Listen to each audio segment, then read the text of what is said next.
it good like a medicine. Like a medicine is a merry heart. A broken spirit drieth the bones, but a merry heart is the joy of the Lord. Tagalog, masayang puso, lunas sa kalungkutan, ikaliligaya sa tuwi-tuwi na. Ang malungkuti umapangit, kung masaya ka, ikaw ay gaganda. So ano pong sikreto para tayo ay gumanda? Dapat laging masaya. Patingin nga po ng inyong mga ngiti. Ayan, pumogi na lalo si Kuya sa aking bandang kaliwa. Lalo na siyang pumogi. O si Nanay, nakita ko rin si Nanay Lilian. Ang kanyang matamis na ngiti. So para po sa ating next song, atin pong aawitin ang I Just Keep Trusting My Lord. So lagi lang po tayong magtiwala sa ating Panginoon.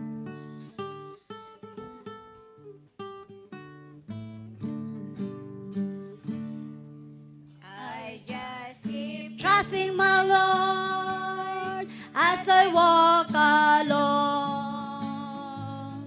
I just keep trusting my Lord, and He gives a song. Though the storm clouds darken the sky, or the heavenly trail, I just keep trusting my Lord. He will never fail. He's a faithful friend. He's a faithful friend. Such a faithful friend. I can count on Him to the very end. Though the storm clouds darken the sky, or the heavenly trail, I just keep trusting my Lord. He will never fail. Tagalog po. Ako'y nagtitiwala sa Panginoon. Laging nagtitiwala buong panahon. Ulap man ay magdilim sa atin ngayon, ako'y nagtitiwala sa Panginoon. Siya'y kaibigan. Siya'y kaibigan. Di nagkukulang. Maaasahan hanggang sa wakas. Ulap man ay magdilim sa atin ngayon, ako'y nagtitiwala sa Panginoon.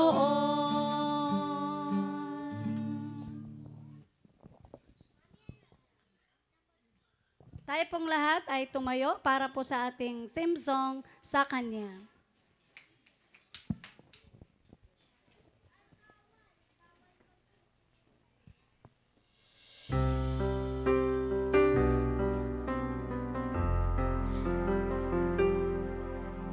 Mayroon akong sasabihin sa iyo na ibig sana'y awitin mo. Ito'y tungkol sa buhay sa mundong ito, ang buhay na ibinigay ng Diyos para sa'yo. Sa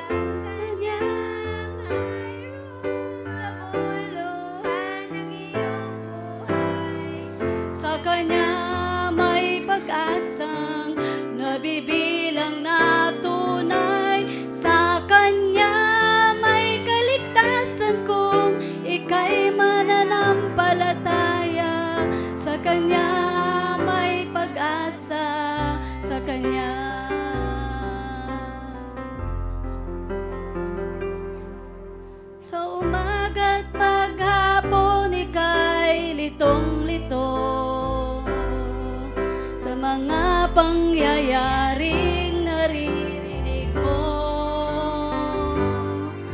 Minsan ay naitatanong mo sa sarili mo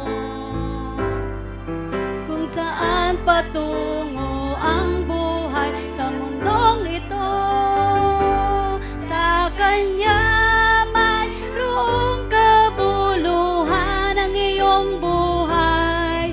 Sa Kanya may pag-asang nabibilang na tunay. Sa Kanya may kaligtasan kung ika'y mananampalataya.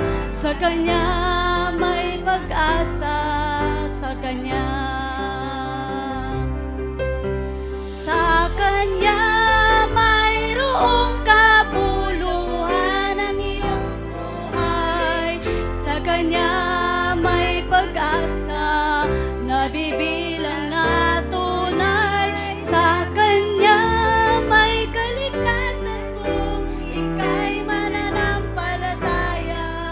Sa Kanya may pag-asa. Sa Kanya. Sa Kanya may pag-asa. Sa Kanya.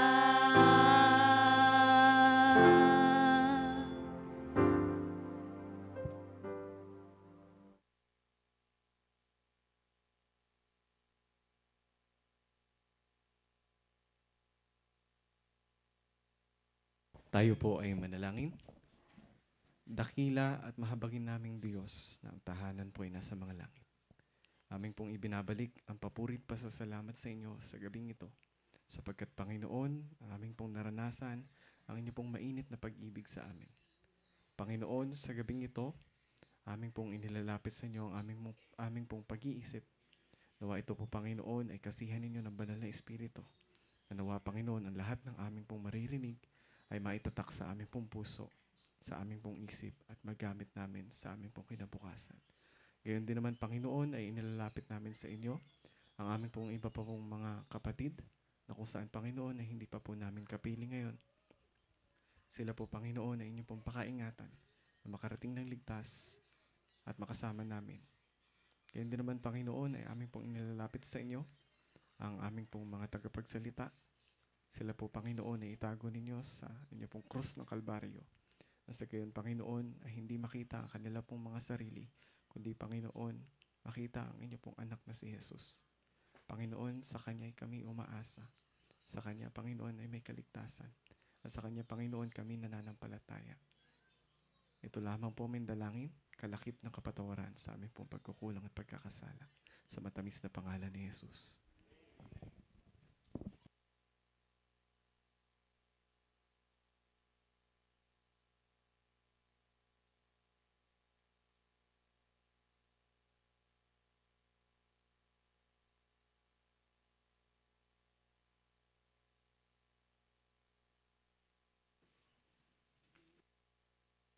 Low sound. Ayan. Magandang gabi sa ating lahat. Parang ang seryoso nyo po ah. God is good? And all the time? Ayan. Nasaan yung mga ngiti? Ayan. Kagaganda at kagagwapo. Ayaw magpagngiti. Ano yung kanta natin sa simula? Ang nakasimangot, ano mangyayari? Papangit. Sige. Pag hindi kayong umiti, alam nyo na kung ano kayo. So, ngayon ay tayo po ay nasa nalalabing araw na gabi na lang ng ating pong gabi-gabing pagparito. Meron lang pong ilang gabi? Dalawa? Pangatlong yung ngayon. Ayan. So, bukas, dalawa na lang. So, hindi natin namalayan sa bilis ng panahon, tayo ay makakailang gabi na? 10 gabi na. Ayan. Kaya ako po'y masayang-masaya sapagkat patuloy kong nakikita ang ating mga bisitang naririto. Lalo na sa ating mga early comers. Gabi-gabi, talagang napakasigasig niyong mag-attend. Sana ay hindi kayo magsawa na umattend ng ating pakikinig. So, ngayong gabi, mga kapatid, tayo po ay magsisimula ng ating pag-aaral. At bago po yun, syempre, hindi mawawala ang ating mga early birds, no? Akin ang tatawagin ang 5 masiswerteng pangalan, no? Hindi na siguro ito magkakamali. Una po nating tatawagin ay wala pong iba kundi si Nanay Amparo Salazar o si Nanay Pareng. Ayan. Nanay Pareng. Meron po kayong libreng tayo daw po, tayo. Ayan. Recognize po natin si Nanay Pareng kasi napakasipag pong umattend. Ayan. Pangalawa po ay walang iba kundi si Nanay Priscilla Bublo. Ayan. Siya po ay galing pa sa may Lanting. No? Talagang napakasigasig umattend. Pangatlo ay si Nanay Pasing. Nanay? Tita lang, tita. Sorry po. Tita Pasing Gonzales. Ayan. Ang ginagawa ko ng matanda si Tita Pasing. Siya po ay aking kapitbahay noon. At pang-apat po si Kuya Mario Sadang. Ito po ay napakasigasig din umattend, no? Ayan. Pang-5, wala pong iba kundi si Nanay Fortunata Bonyales. Ayan. So, yan po. Tayo po ay nakatanggap ng regalo mula sa ating Panginoon. No? Pagpapala po yan, kaya tayo po ay maging masaya sa mga natatanggap po natin. So, ngayong gabi, ano po ang topic natin kagabi mga kapatid? Ayan, ang sekreto ng kamatayan at ang ano daw? Alok ng buhay. Ano pong nangyari kapag tayo namamatay? Saan tayo pupunta? Sa lupa o sa libingan lamang. Hindi tayo aalis. Hindi tayo magpapagala-gala. Kundi mananatili tayong nakalibing. Yung ating hininga ng buhay, aakyat muli sa Panginoon. Ngayong gabi mga kapatid, ito'y napaka-interesting din na topic sapagkat ito'y kadugsong ng ating pinag-aaralan kagabi. Ngayon ating pong mapag-aaralan ay patungkol sa tinatawag na impyerno. Nakakatakot po ano? Pag salitang impyerno, nakakatakot pakinggan pero ito po'y katotohanan na dapat nating malaman kung meron na ba nito ngayon o wala pa. Pero bago po natin yun mapapakinggan, syempre, makakapakinig po muna tayo ng isang makabuluhang health lecture patungkol sa ating kalusugan. Ano po ang topic kagabi? Walang sumasagot. Ano daw? High blood? Ano pa? Hypertension. Tama ba, Mami Doc? Hindi daw. Naku, wala kayo regalo mamaya. Stroke? Ano pa? Heart disease? Ano pa? Ayan. Lagot kayo. Wala kayong sagot mamaya sa quiz. So, bago po natin mapakinggan ang ating mga tagapagsalita ay makakarinig din po tayo ng mga makalangit na awitin, no? Ito pong mga awiting ito ay maaring makapagbigay sa atin ng inspirasyon or maaring ito ay makapagbigay ng buhay sa ating kaluluwa na nanlulupaypay o nanghihina. Sa pamamagitan ng mga awitin, mga kapatid, ay nalilift up ang ating kaluluwa. So, pakinggan po natin ang ating mensahe ng awit.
So many souls have tested him throughout the course of time.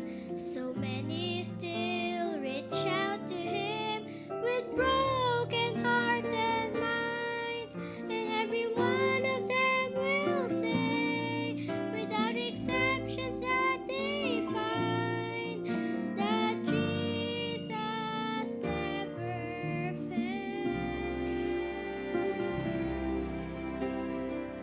Even in the days of old, He brought His people through. And then He came to show His love and died for me and you.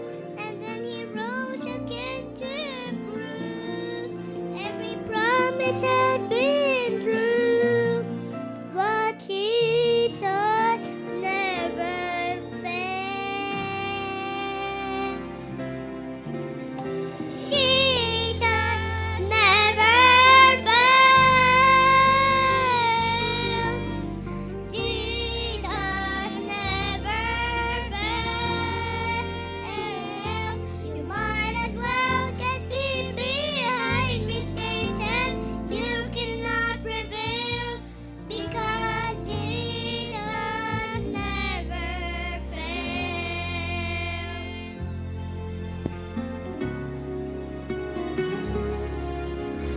Sometimes this world brings trouble we find so hard to bear. I know you could not make it without Jesus being there. It's so encouraging to know, however deep you're in despair, that Jesus never fails. So what can I do to prove to you? Tell me, how can you deny? No water fox, no mysteries. It's all so kind of dry.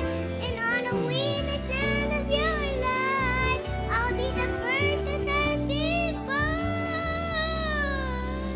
But Jesus never fails. Jesus never fails. Jesus never fails. You might as well get thee behind me, Satan. You cannot prevail because Jesus never fails. Oh, Jesus. Oh, Jesus never fails. Jesus never fails.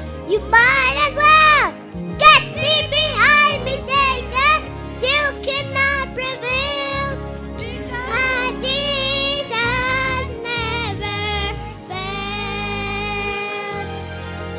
Because Jesus never fails. Never fails.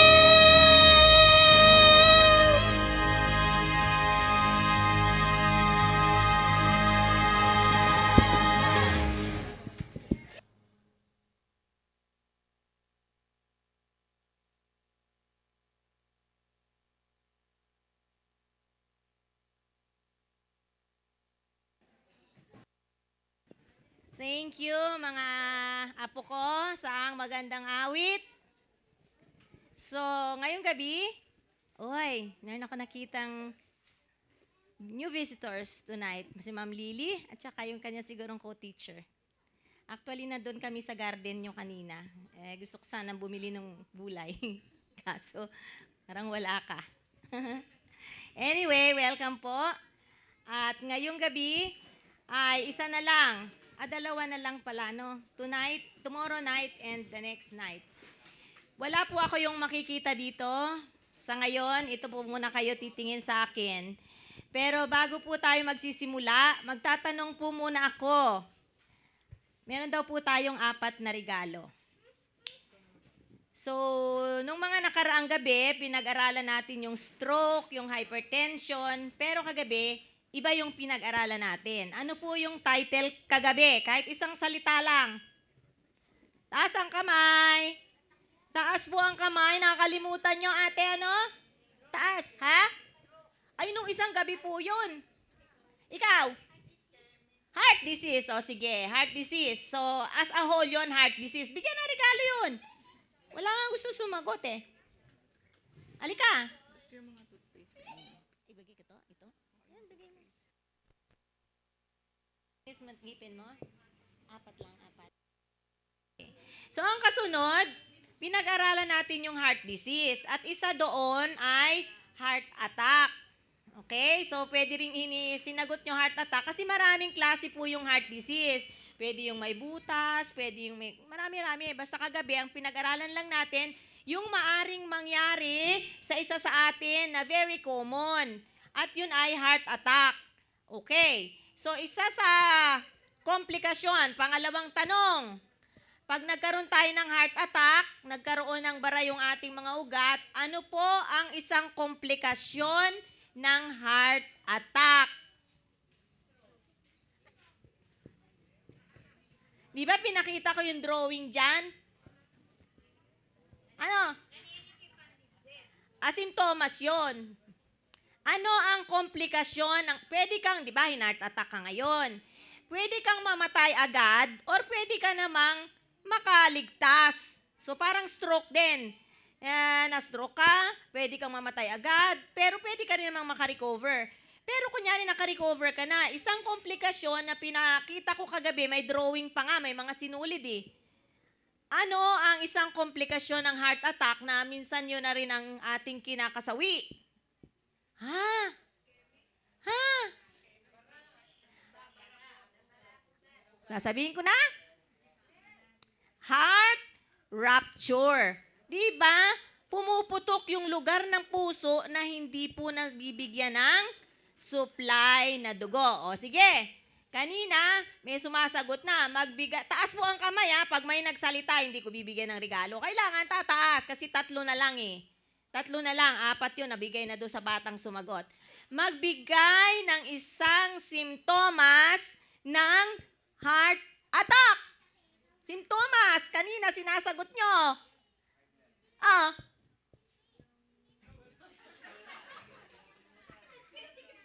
Ayun, nagsisikip ang dibdib, sumasakit ang dibdib, kaya yung tao nakaganyan. O sige ate, naku, napakarami mo na yatang toothpaste. Pero, okay. Sunod, magbigay pa po ng isang simptomas pa para pag kami naramdaman yung tao dun sa inyong lugar, naninikip ang dibdib o sumasakit ang dibdib, ano pa po? Okay, pwedeng nagsusuka. Saan ba yung tabingi ang bibig? Sa stroke. O, halika ate, stroke ay, ano yan, nagsusuka. Sige, pwede yun. Halika. Dami mo na yata toothpaste, ang sipag mo tumagot eh. Last. Isa na lang, ano? Isa na lang. Ito ay kay Brother Caleb na na regalo. Ang panghuli, ano ang dapat ipacheck para malaman kung hindi tayo mataas ang something-something at hindi tayo ma-heart attack? Anong tawag doon sa eksaminasyon na letter L ang simula na dapat nyo lahat malaman? Oo nga, laboratory nga. Sige, ikaw, si Pasing. Ayun! Narinig nyo ba? Lipid profile. Pag ang lipid profile natin po ay mataas, pwede po tayong magkaroon ng bara-bara. Kaya nga sabi ko po sa inyo ay kailangan malaman natin ang ating lipid profile. Hindi lang ako, tayong lahat. Minsan-minsan lang naman yon, once in 3 months, kung talagang may sakit ka, wala kang sakit, once a year at least. Okay, ngayong gabi, isa sa mga sakit na pwedeng sabi ko sa inyo ay baka meron kayo dyan, hindi nyo alam, or meron naman sa inyo na alam ninyo at kayo ay nagagamot. At ang sakit na yon ay walang iba kundi ang tinatawag na diabetes. Nung ako ay nag-aaral ng nursing, kasi ako din ay nurse eh. Ako muna ay nag-BS Bio, tapos nag-doktor, tapos nag-nurse. So nagre-review kami ng mga sakit na yan. Sabi ng teacher namin, yung sakit daw na yon ay hindi tinatawag na diabetes. Ang sabi ay Parang hindi A, no? D-I-A. Diabetes. Diabetes. Siguro maarte lang talaga siya. Pero, gusto ko lang pong matandaan ninyo na ang diabetes po ay pwedeng maging sakit ng kahit sino. Pwedeng ikaw pa lang sa pamilya mo, o pwedeng pare-pareho kayo kasi ganun po ang inyong lifestyle. So tapos po, ano po ba nagiging problema ng tao na nagkakaroon ng diabetes? May dalawang uri ng diabetes po. Ang unang uri ay yung type 1. Yun po ay inaatake nun ang batang pwedeng mga 3 o 4 na taon. Pag kapanganak, tapos 1, 2 taon, meron na siyang diabetes agad. Ang tawag po doon ay type 1. At siya po, o yung batang yun, ay talagang walang insulin. No?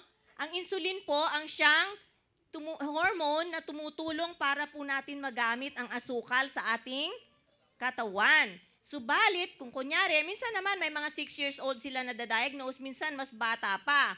At ang batang yon, pag type 1, bata pa yon, or minsan juvenile, medyo nagbabala, ano ba yan, binata o dalagita, nakikita na po silang merong mataas ang asukal. So, ang gamot lang po sa kanila ay ineksyon habang buhay. Hirap, no? Yun na po, wala na tayong magagawa doon kasi yung kanya pong pancreas ay hindi talaga nagsisikret ng insulin. So ngayon, pumunta naman tayo doon sa isang uri na type 2. At ang type 2 po na diabetes, diabetes ay lumalabas sa edad na 40 and above. Dati.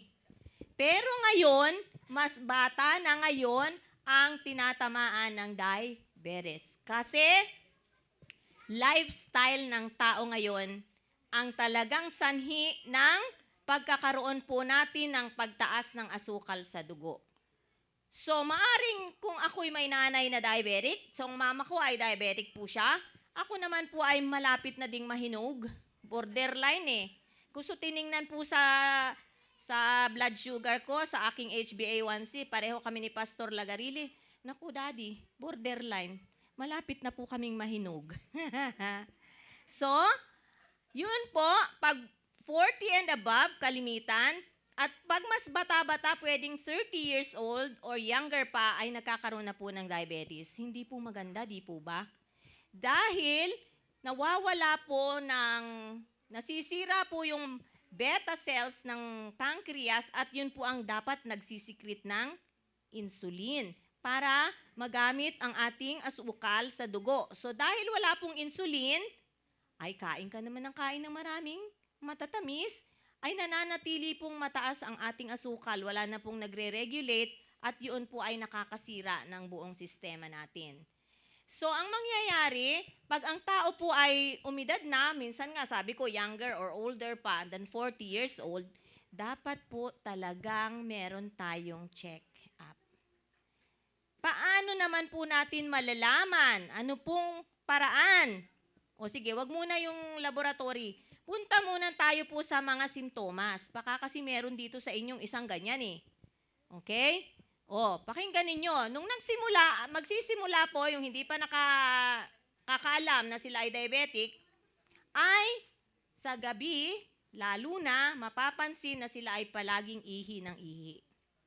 Ang ordinarily, pag ang tao ay hindi uminom, you did not take a lot of water before sleeping, ay maaring umihi ka muna bago matulog at bukas na ulit ikaw iihi.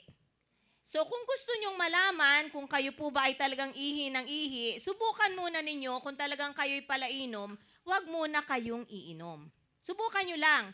Kasi hindi na nga kayo uminom, pero makakaihi kayo ng 3 or 4 times or more sa gabi, yan po ay nagsasabi na hindi normal po yung inyong blood sugar. Kasi dapat, 1 o 2 hanggang umaga na po yun. Pero pag ihi kayo ng ihi, minsan naman sa maghapon, ihi din ng ihi, ganun din po yun. At pagkatapos, ano pa? Dating mataba, dating malaking tao, biglang lumiit. Lumiit, namayat, Tapos pagtingin ng doktor, mataas pala yung blood sugar niya. So diabetic pala siya. Pagkatapos, di yun na, lumiit. Pagkatapos po ay, pumayat na, tibo ba? Pumapayat na, kain naman ng kain, hindi naman na tumataba. No? So isa yon sa frequent eating, kain ng kain, pero hindi na siya tinatalaban ng kanyang kinakain.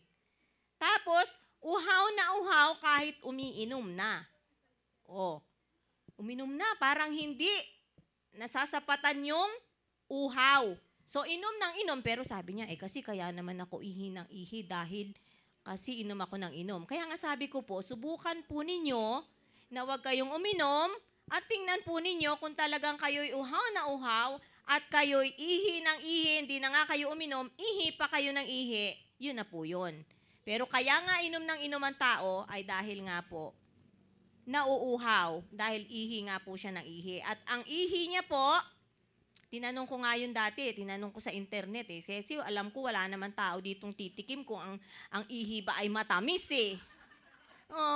Ilan sa inyo dito ang nakatikim ng ihing matamis? Pero, sino kaya ang makakapagsabi na matamis talaga yung ating ihi? Ay, sure? Sure ka, ate? Siguro si ate diabetic, no? Kaya alam niya nilalanggam yung ihi. So, tinanong ko po yun sa internet kasi sabi ko, talaga bang, ako estudyante pa naman, talaga bang matamis ang ihi ng diabetic? Kasi sabi po, yung mga langgam pumupunta doon. Napatunayan ko po yun dahil meron po akong pinsan, isa pong lahi nung, ewan ko kung sinong nakakilala po doon sa auntie ko na tumira doon sa merong lanting. Si Nanay Omeng. Lahi niya po, siya at kanyang anak na mga babae hanggang lalaki, sila pong lahat ay diabetic. So pumunta po ako sa kanilang bahay, sa anak niya pong pangalawa. Tapos, iihi ako sa CR nila, ang dami-daming langgam. Langgam na mga itim. At pagkatapos, sabi ko, bakit kaya nilalanggam? Sino sa inyo dito ang diabetic? Tapos sabi niya, ako, giinom ako ng gamot. Oo nga, lagi ko napapansin. So, yung mga langgam mismo ay nilalanggam yung kanilang, yung bowl po, yung bowl. Yung toilet bowl, di ba po? Tapos po, yung mga ginamit niyang mga underwears ay maari pong nilalanggam din. So, yun po ay mga simptomas. At, so matatapos na po ako, ilang minuto na lang. Pagka po tayo ay na-diagnose ng ganyan at pinabayaan po natin na mataas siya, hindi rin tayo nagda-diet dahil mahilig pa rin tayo sa mga asukal, mahilig pa rin tayo sa mga soft drinks, mahilig pa rin tayo sa kanin, mga pasta, mananatili pong mataas ang ating blood sugar, tapos hindi natin alam yon. Kaya yung mga iba, bago nila malaman na sila po ay diabetic, sila po ay sira na yung bato. Meron na pong chronic renal disease, kaya po halos lahat ng matatagal nang nagiging diabetic ay sila po ay renal failure at sila po ay nagda-dialysis. Pangit pong komplikasyon yon. Pero mangyayari yon. Kaya nga po dito, kaya ako nile-lecture ito para tumaas po ang inyong awareness, ang inyong pagkaalam na kailangan kayo po ay magpa-check up. Kasi hindi nyo po talaga alam, parang wala lang, parang gugutom lang kayo, kain ng kain, ihi ng ihi, kasi inom ng inom. Parang ganun lang, pero hindi nyo alam na meron pala nun. At ang kasunod po, pagka ang tao ay mataas ang, kasama na rin po doon yung hypertension, tataas ang blood pressure. Pagkatapos, huli na po yung dialysis. Pagkatapos po, ang pasyente na yon ay magkakaroon din ng tsansa na may stroke. May stroke. Bakit po na may stroke? Kasi ang mga ugat niya po ay nagiging marupok nang dahil sa asukal. So pag na-stroke na at hindi pa rin po naman ginamot, hindi pa rin nagpagamot, hindi nag-maintain ng kanyang gamot, ang mangyayari po noon magpapatuloy ang sakit at siguro yung end stage ng renal failure, marami ng, syempre, una, pera. Namatay dahil hindi makapag-dialysis dahil walang pera. Pero ang totoo po nun, diabetes is preventable and it is manageable. Hindi nga lang po nagagamot. Kaya lang po namamanage. At ang isa pa po, na nangyari din po ito sa aking mga pinsan doon sa Pasay, yun nga sinasabi ko mga anak po ni Nanay Omeng, silang lahat po ay namamatay na. Anak niya ay 8, saka isa, 3 na lang po ang natitira.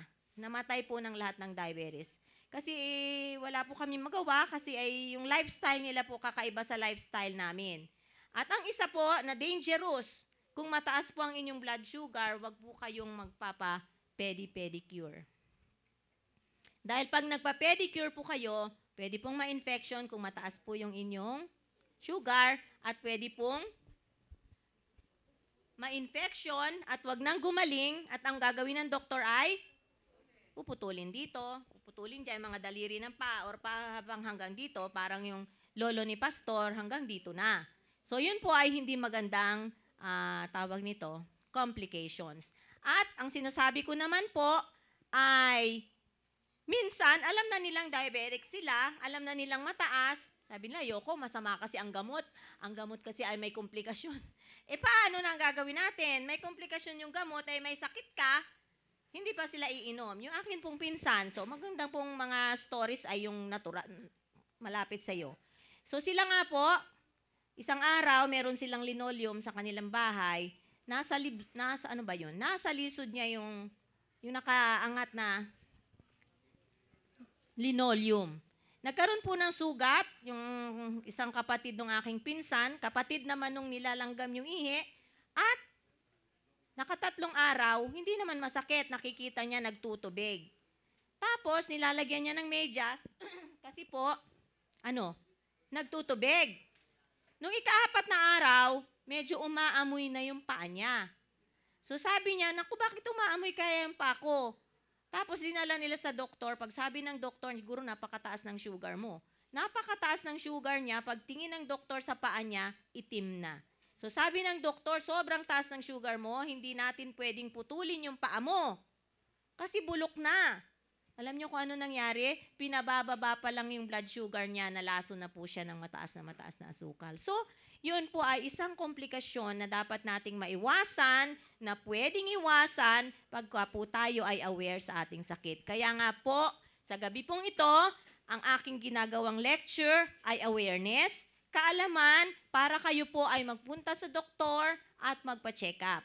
Pagkatapos, bukas ng gabi, wala po akong diniscuss sa mga pagkain. Ngayon bukas ng gabi at saka sa last night, ang pag-aaralan po natin yung mga pagkain na pwedeng kainin ng may high blood, pagkain ng may diabetes, pagkain ng merong,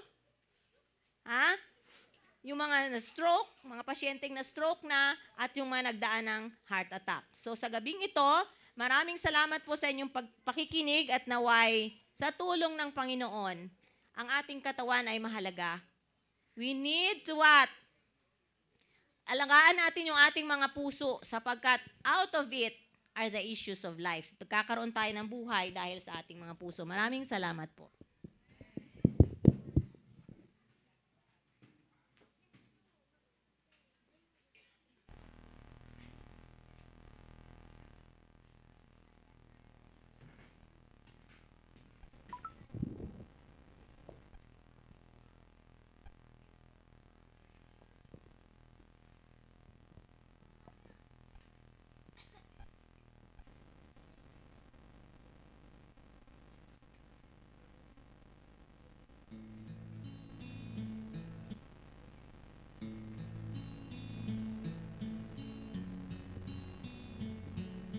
Check.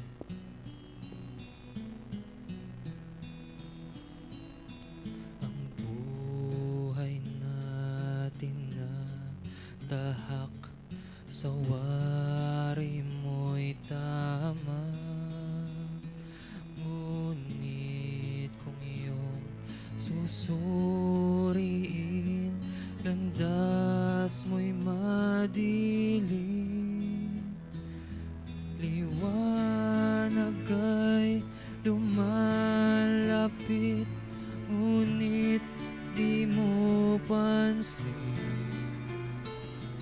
ang iyong mga gawain, di maililihim.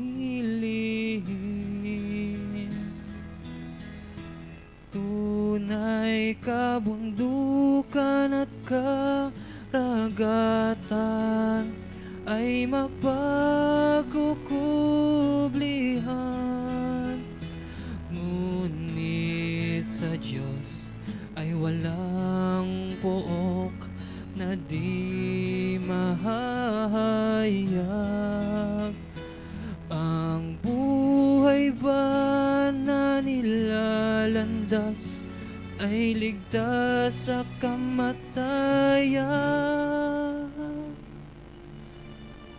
Sarili mo'y nalilinlang kung isipin, paghatol ay hindi darating.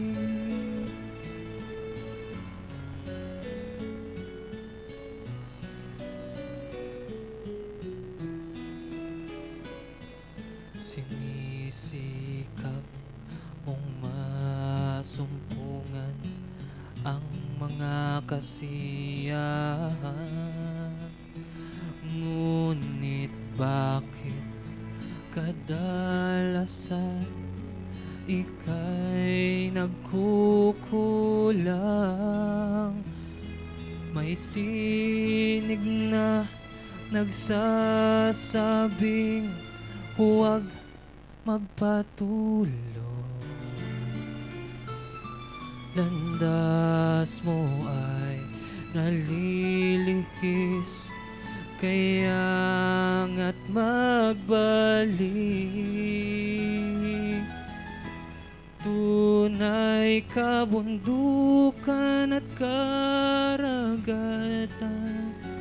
ay mapagkukublihan. Ngunit sa Diyos ay walang pook na di mahahayag.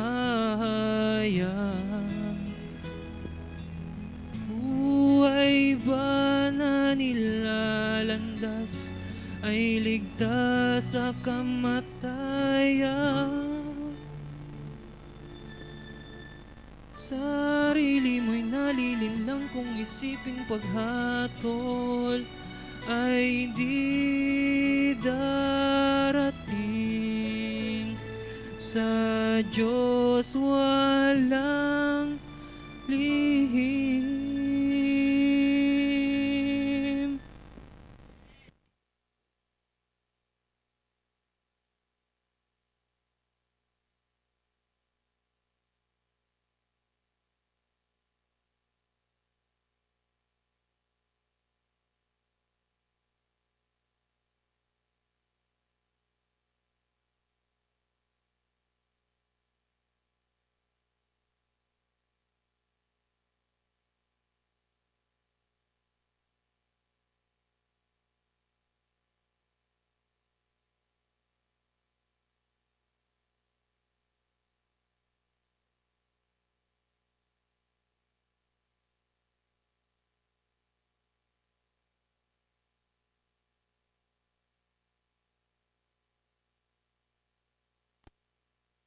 Like this. Hello, hello. Yan, okay. Yan, magandang gabi po sa inyong lahat. Ayan, pang ilang gabi na ho natin ngayon? Pang-8, ilang gabi na lang? 2 na lang ho, ano? Ako po ay natutuwa na karamihan ho sa atin, nakikita ko walang absent. At ako po ay nagpapasalamat sa inyong sa inyong na kayo po ay porsigido na makinig at matuto sa ating pag-aaral. At ako po ay nanalangin na hindi lamang po ito panggabihang lesson na kinabukasan malilimutan natin. Ito pong mga leksyon na ating pinag-aaralan ay panghabang buhay natin panghahawakan sa ating puso. Yun ang aking panalangin. Ayan, ngayon po, tayo po muli ay dadako sa ating panibagong pag-aaral. Ito po, sabi ko po, ay part 2 ng kahapon. So kung wala ho kayo dito sa part 2, makinig ho kayo sa ating question and answer para ma-review tayo. Okay? Kaya po ngayon, nagka-question and answer po tayo. So meron ho tayong 4 ulit na tanong. At paunahan sa pagsagot sabi nga po ni Doktora, huwag magsasabi. Pag magsasabi, di bibigyan. Taas ng kamay. Okay po? Sige, unang tanong sa ating napag-usapan kahapon na patungkol saan? Ang sikreto ng kamatayan at ang regalo ng buhay. Okay. Unang tanong, tama o mali? Ayan. Kapag namatay ang tao, siya ay pumupunta sa langit kung mabait siya, at kung masama, ay sa impyerno agad-agad. Taas ang kamay, taas ang kamay. Okay po, nauna po si, Tita Pasita, ayan. Mali po, ayan. Nasabi po natin kahapon, hindi po sabi ni Kuya Caleb, ito po ay galing saan? Sa Biblia, na kapag namatay ang tao, hindi po suportado ng Biblia ang turo na agad-agad pupunta sa langit, kung mabait, pupunta sa impyerno. Ito po ay, saan lang po siya? Sa libingan lang, okay? Na naghihintay lang ng pagkabuhay na magmuli. Pangalawa, tama o mali? Ay, regalo pala. Masaskam tayo niyan. Tita Pasita, ito po. Ayan, mauuwi. Ayan. Ayan, pangalawang tanong. Tama o mali, ang kaluluwa ng tao ay namamatay? Ang kaluluwa ng tao ay namamatay. Tama o mali? Tama, okay. Namamatay po ang kaluluwa ng tao. Punta po tayo dito. Ayan. Ayan. Hello. Ayan. Thank you po. Ayan. Nakita po natin sa Biblia na ang kaluluwa po, hindi po siya isang immortal. Sino lamang po ang immortal sa Biblia na walang kamatayan? Ang Diyos, ang Panginoon, di po ba? Ang tao, mga mortal ho tayo. Hindi po turo ng Biblia na tayo po ay hindi namamatay. Namamatay ho tayo. Pangatlo, saan hinalintulad ang kamatayan sa Biblia? Taas ang kamay. Saan hinalintulad? Si Kuya. Sa pagtulog. Okay, dahil dyan meron kang pangligpit. Ayan, thank you po, Kuya. Ayan, pang-apat at pinakahuli. Ayan. Ito, pang-apat, pinakahuli. Paano naman ang mga nagpapakitang mga patay na mahal sa buhay o mga multo? Sino yon? Taas ang kamay. Si Tita po na nasa likod. Si Satanas o ang kanyang mga demonyo. So dito po sa harapan. Ayan. Hindi man po ito pang shield kay Satanas, pero may pang shield sa germs. Ayan. So ngayon po, tayo po idadako na sa ating part 2. Kahapon po, binitin ko kayo, kung nabitin kayo man, sa isang tanong. Ang tanong ko po, kung ang patay ay hindi agad-agad pupunta sa langit o sa impyerno, paano naman natin mapaliwanag ang turo ng Biblia patungkol sa impyerno? Yan po ang ating tanong kahapon, ano? Ngayon po, ating titignan, ano ba talaga ang turo ng Biblia patungkol sa katakot-takot, marahil, at talagang nakakatakot, na turo na ito patungkol sa impyerno. Na habang buhay susunugin sa mga apoy ng impyerno, ang mga masasama. Kaya po ang ating title ngayong gabi ay ang nagliliyab na pag-ibig. Hindi po talaga natin focusan masyado. Hindi po tayo magpo-focus sa katakot-takot na impyerno at sa apoy. Hindi po yan ang ating gawain. Hindi po dapat tayo manakot. At gusto ko po na bago tayo umalis dito, hindi tayo takot. Okay po ba? Pag takot kayo, kausapin niyo ako hanggang sa hindi na kayo takot. Okay po? Sapagkat ang goal po natin ay hindi po manakot, ang goal po natin ay itaas ang pag-ibig ng Diyos. Sapagkat yan po ang ating pagtatanggol. Bakit po? Sapagkat ang turo po na patungkol sa impyerno, ito ang nagpalayo sa pananampalataya ng Iran ho sa atin. Marami ho kakilala. Ang laging sinasabi sa akin, Caleb, kung tunay ang Biblia at kung tunay na ang Diyos ay pag-ibig, bakit ang mga sinasabi sa Biblia ay ang mga taong masasama ay habang buhay ito torture sa impyerno? Saan doon ang pag-ibig ng Diyos? Yan po yung ating i-clear out. Dahil po doon, marami rin pong umaalis sa pananampalataya at tumatalikod sa Diyos. Kaya po, gusto ko pong i-establish ulit, ito pong paulit-ulit at gabi-gabi ho nating binabanggit. Sabay-sabay ho nating basahin ng 1 John 4:8, 1, 2, 3, go. Ang Diyos ay pag-ibig. Mga kaibigan, kung meron man ho magtanong, paano mo madidescribe ang Diyos o paano mo makikilala ang Diyos, ito po ang sagot ng Biblia. Ang Diyos ay pag-ibig. Malinaw? Wag ho tayo basta-basta makikinig sa iba't ibang binubulong sa atin. Ang Diyos malupit, ang Diyos magagalitin. Bakit po? Kasi po, ito po yung madalas yung ginagamit, ito po yung marami po kasing tanong. Ito po, sunod na tanong, bakit ang Diyos ng pag-ibig ay naglalaan ng lugar kung saan ito torture ang mga makasalanan? Yan po yung natanggap kong tanong one time. Atin po i-breakdown yung tanong na yan, okay? Bakit ang Diyos ng pag-ibig ay naglalaan ng lugar kung saan ito torture ang mga makasalanan? Actually, maling tanong ho yan. Kung titignan ho natin sa Biblia, mamaya tatanungin po natin. Pero gusto ko lang po i-establish, gusto ko muna ulit i-remind sa atin ang pag-ibig ng Diyos. Ayan, ano yun? Okay po. Ang pag-ibig ho ng Diyos, ayon sa Exodus 34 verse 6, ang kwento ho kasi dito ay si Moises. Si Moises sa Biblia, kung sino ang tumanggap sa 10 utos sa bundok ng Sinai, kung sino siya yung nagtanggap nung, alam po natin, 10 Commandments, di po ba, na movie. Sa Biblia, gusto niyang makita ang Diyos. Sabi niya, Panginoon, magpakita ka sa akin, gusto kita makita. Sabi ng Diyos, bawal yun. Bawal yung ganon. Pag walang taong nakakita sa akin, kasi pag nakita mo ako ng buong kalwalhatian ko, ng buong liwanag ko, mamamatay yung tao, masusunog yung tao. Kaya, ang ginawa na lang ng Diyos, dumaan siya sa harap ni Moises, habang si Moises nagtatago sa bato. Alam niyo ho, yung munting nakita niya, yung nasilip niya, ito ho yung kanyang sinabi.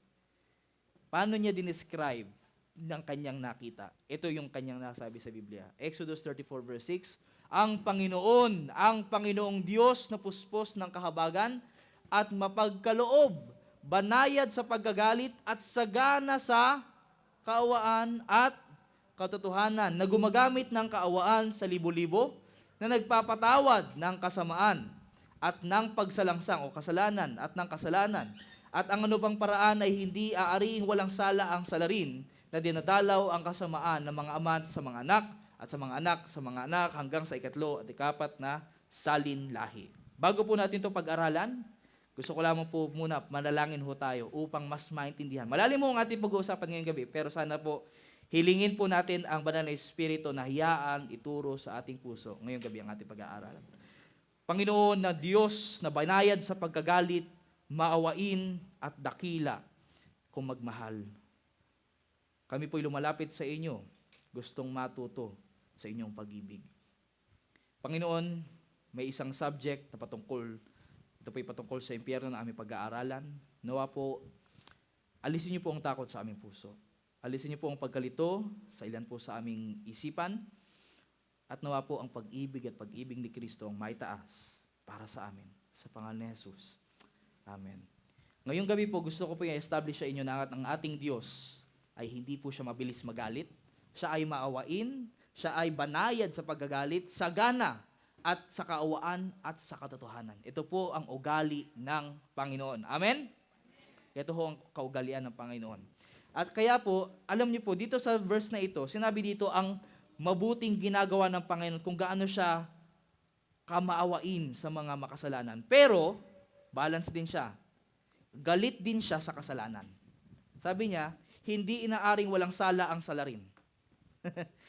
Kung salarin ka at hindi ka nagsisi, nasa iyo pa rin yung kasalanan mo at di mo binigay sa Panginoon, yung kasalanan mo, guilty ka pa rin doon. Kaya siya pa rin ay magbibigay ng hustisya. Amen? So pwede ho nating sabihin na ang Diyos ay makatarungan, ang Diyos din naman ay maawain. Ang Diyos ay ano po? Makatarungan, siya rin naman ay maawain. Minsan kasi nagtatalo yan sa paningin natin, at least. Minsan kasi, kapag maawain ka, hindi ka dapat maging makatarungan. O kapag maging makatarungan ka man, hindi ka dapat maging maawain. Ganun ho kasi tayo mga tao. Mahirap mamili.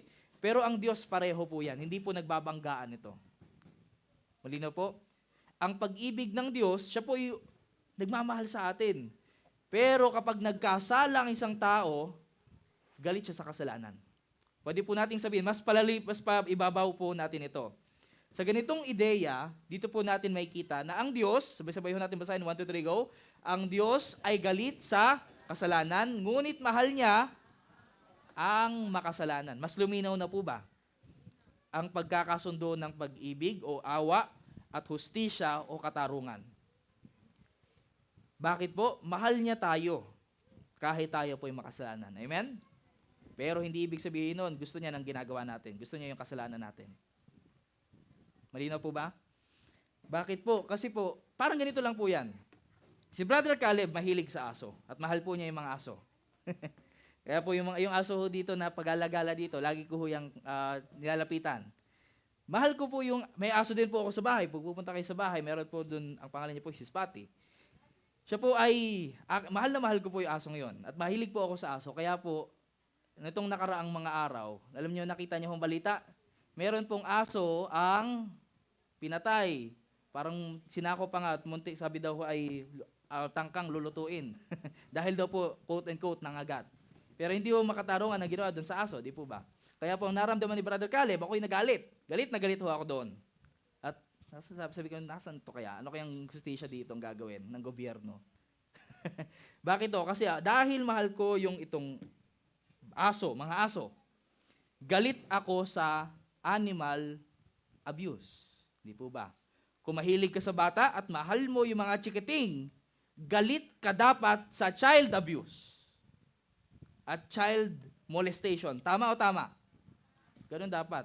Hindi sila nagkakabanggaan, di po ba? Kaya po ang Diyos, bakit minsan sinasabi sa Biblia, galit yung Diyos? Hindi po dahil galit siya sa mga makasalanan at galit siya sa mga tao, pinipersonal niya yung mga tao. Hindi po ganun. Galit siya sa kasalanan na nambibiktima sa tao. Malinaw po? Bakit galit ng Diyos sa kasalanan? Dahil ang kasalanan, ito po ang bumibiktima sa atin. Ito yung pumapatay sa atin. Ito rin po yung nagpapahirap sa ating buhay. Amen? Dahil mahal ka niya, galit siya sa nagpapahirap sa iyo na walang iba kundi ang kasalanan. Malinaw po ba? Ganun ho ang ugali ng Diyos. Napakaganda po ba na ugali ng Diyos? Hindi po ang Diyos na parang soft ang Diyos, mahal ka niya. Hindi po ganun ang Biblia. Matapang ang Diyos, galit ang Diyos. Kahit siya po ay maibigin. Bakit? Kasi galit siya sa kasalanan na bumibiktima sa atin. Kaya ang ganyang gawain sa buong Biblia, paano ko kaya masosolusyonan ang kasalanan? Paano ko kaya malilinis ang mundo ng kasalanan na hindi pinapatay yung mga makasalanan? Yun po yung mission actually ng Diyos sa Biblia. Kaya titignan natin. Paano ko lilinisin ang mundo ng kasalanan at alisin once and for all? Pero yung mga makasalanan nandito pa rin. At nananatili para sa akin. Dahil mahal ko sila. At gusto pong sabihin, kahit makasalanan ng bawat isa po sa atin, mahal na mahal tayo ng Diyos. Amen? Kaya po, sapagkat sabi ni Jesus, sabi ng Diyos sa Ezekiel 18 verse 32, sa Old Testament pala to, sapagkat wala akong kasayahan sa kamatayan ng siyang namamatay. Sabi ng Panginoong Diyos, kaya't magsipagbalik loob kayo at kayo'y mga buhay. Nag-e-enjoy po ba ang Diyos kapag ang isang makasalanan ay namamatay? Hindi. Hindi po siya yung Diyos na, buti nga, na wala rin. Buti naman, hindi ho ganun ang Diyos. Kahit ang pinakamasamang taong nagkakasala ay mamatay, masakit yun para sa Panginoon at hindi po siya masaya. Bakit? Kasi gusto niya iligtas yung taong yun. Pero nirerespeto niya yung desisyon ng taong din na yun. Kaya po masakit din para sa kanya. Kaya nga po ang impyerno ang ating pag-uusapan na ayon sa Biblia, ang pagkalinis ng mundong ito ng kasalanan, ang pagkasira ng kasalanan, tinawag ho ito sa Isaiah 28 verse 21 na God's strange act. Kapag sinabing strange, anong ibig sabihin nun? Kakaiba. Hindi normal na ginagawa ng isang tao. Alam niyo ho, ang Diyos, ang kanyang gustong gawain at favorite na gawain ay gumawa. Mag-create ng buhay, mag-create ng mundo, umibig, magbigay. Hindi po gawain ng Panginoon na sumira at hindi po niya likas na gumawa at manlipol. Yun po ay strange para sa Panginoon. Kaya po ang paglipol ng kasalanan sa mundo, hindi po ito normal na gawain ng Diyos na nag-e-enjoy siyang gawin. Pero dahil ito po ay kailangan malinis ang universe ng kasalanan. Kaya po ang ginagawa po sa atin ng Panginoon, gabi-gabi sa ating pakikinig, bumubulong siya sa isip at sa tenga at sa puso natin. Malinaw po? Alam niyo, may nakausap po ako dito na sabi niya, alam mo, Brother Caleb, parang gusto kong tumayo o tumaas na magdesisyon para kay Jesus kasi parang may bumubulong sa akin. May naririnig akong boses. Hindi lang isa, hindi lang dalawa ang nagsabi sa akin doon. Sa mga nakausap ko sa likod, maraming lumalapit sa akin, ganun ang kanilang naramdaman. Huwag niyo hong tanggihan yung boses na yun dahil hindi po si Brother Caleb nagsasalita. Ang Diyos ang bumubulong sa puso niyo. Amen? Huwag ho natin kalilimutan yun. Kaya po ito po ang sabi, ito po binasa natin, ito po hindi Ezekiel, ito po Deuteronomy 30 verse 19, aking tinatawag ang langit at ang lupa na pinakasaksi laban sa inyo sa araw na ito. Nagbibigay ang Diyos ng pagpili sa atin. Na aking ilalagay sa harap mo ang buhay at ang kamatayan, ang pagpapala at ang sumpa.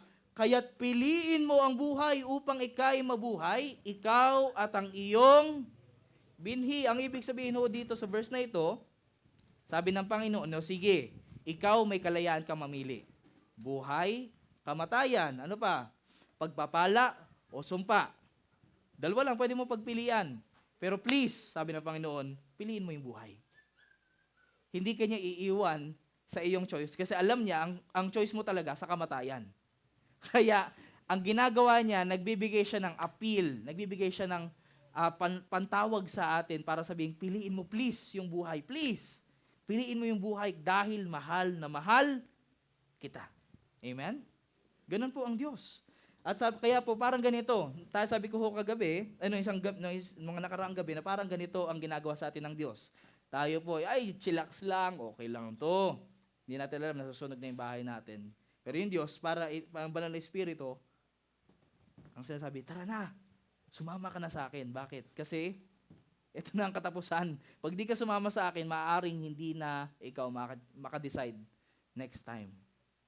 Huwag na natin patagalin ang kapagkatok ng Panginoon sa puso natin. Alam niyo po, habang pinapatagal natin ang desisyon natin para sa Panginoon, pahina ho ng pahina yung boses niya. Hindi po dahil mahina yung boses ng Panginoon, pero dahil patigas ng patigas yung puso mo. Malinaw? Kaya po ito rin po ay warning sa bawat isa po sa atin. Wake up call sa bawat isa sa atin. At ang tanong ko sa atin, paano nga ba nating iintindihan ng salitang impyerno? Ito po, dito na po tayo dadako. Pero malinaw po ba ang pag-ibig sa atin ng Panginoon ngayong gabi? Malinaw po ba? Malinaw. Ngayon po, dahil naiintindihan na ho natin ang pag-ibig ng Diyos, ngayon, pwede nating pag-usapan ang impyerno. Malinaw po? Ayan. So, ang salitang impyerno, maaari kasi, bakit ko ho ito nilagay? Actually, kanina ko lang ho ito nilagay. Nung nakaupo ho lang ho ako dyan. Bakit po? Kasi maaaring, ang sinasabi ni Brother Khalil na impyerno, ay hindi yung impyerno na nasa isip ng bawat isa. Kaya po, ang gusto ho natin gawin, magkaroon ho tayo ng parehas na definisyon ng impyerno. Okay po? Kapag sinabi ho kasing impyerno, marami sa atin, ang napipicture ay ganito. O ganito. Ganyan po, di ba? At meron pa pong mga picture na yung mga 9 circles of hell galing sa Inferno by Dante Alighieri, yung sulat na isang sikat na literature. Hindi po yon, gusto ko pong sabihin sa inyo, hindi po iyan ang picture ng impyerno sa Biblia. Malinaw po ba? Hindi po ang impyerno sa Biblia nasa ilalim ng lupa, tapos sa Satanas na may isungay, minsan kinakain yung mga tao, minsan tinutusok doon sa hikante niyang tinidor at tinatapon sa kung saan man. Hindi po yun yung picture ng impyerno. Malinaw po? Gusto ko pong gawin, i-erase po natin yun. Erase sa ating isip. Ang impyerno ho kasi sa Biblia, ito po kasing impyerno na nasa isip ng karamihan sa atin na sikat sa mga movies, sa mga palabas ngayon, ay ito po ay hindi po impyerno ng Biblia, ito po ay impyerno ng Greek o Hellenistic na paniniwala. Sino ho yung mga Greek o Hellenistic? Sinabi ko nung nakarang araw, sina Plato, sina Aristotle, yung mga philosophers na sikat sa Greece, galing sa Greece, kung saan lumaganap nung panahon ng Jesus, kahit yung medieval period. Hindi po ito yung impyerno. Malinaw po ba? Malinaw. Ano ho yung impyerno sa Biblia? Ito po, gusto ko pong imbitahan ng bawat isa na magkaroon ho tayo ng panibagong definisyon ng impyerno. Na kapag sinabi kong impyerno ngayon, sa bawat pagbigkas ko ng impyerno, hindi po yung impyerno na pinakita ko noong una na sa Griego galing o sa Greek galing ang tinutukoy ko, kundi yung impyerno sa Biblia. Ano po ba yon? Alam niyo ho ba, marami ho kasing paggamit ng salitang hell o impyerno sa pagbinasa natin sa Bible. Pero sa original niya hong lengguwahe, mas malalim na ho ito, kaya po, prayer ho tayo para maintindihan natin. Meron hong 3 definisyon sa Biblia ng salitang impyerno. Tignan ho natin una-una. Yung 31 na beses, na pinakamaraming beses na binabanggit ang hell sa Bible, typical ho yan at binabanggit niya po ay ang salitang Sheol. Sabihin po natin, 1, 2, 3, go. Sheol. 1, 2, 3, go ulit. Sheol. Ang ibig sabihin ho niya na hindi po lumalagablab na apoy o nasa ilalim ng lupa, ang ibig sabihin niya lamang po ay libingan. Marami sa atin, sa Biblia, makikita niyo sa Book of Psalms o sa mga awit. Sa Old Testament, marami niyan. Pero tumutukoy lamang po yan sa libingan. Malinaw po ba? Thesis ko po yan. Kaya po, yan ho talaga akin pong hinuhukay. Libingan ho talaga yan. Wala ho akong nakitang ibang sources na nagsasabing umaapoy ang Sheol. Pangalawa naman, sa New Testament, sa Greek na word ay, sabay ho natin basahin, 1, 2, 3, go, Hades. Ang ibig sabihin ho ng Hades ay libingan. Ginagamit ho ito 11 na beses sa Biblia. Okay po?